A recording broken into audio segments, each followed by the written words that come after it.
येवला शहरातील माधवराव संकुल परिसरात एका माथेफिरू व्यक्तीने अचानक धुमाकूळ घालत परिसरात भीतीचे वातावरण निर्माण केले।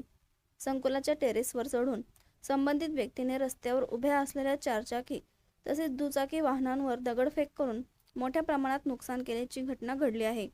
या प्रकारामुळे परिसरातील नागरिकांमध्ये काही काळ घबराटीचे वातावरण निर्माण झाले होते।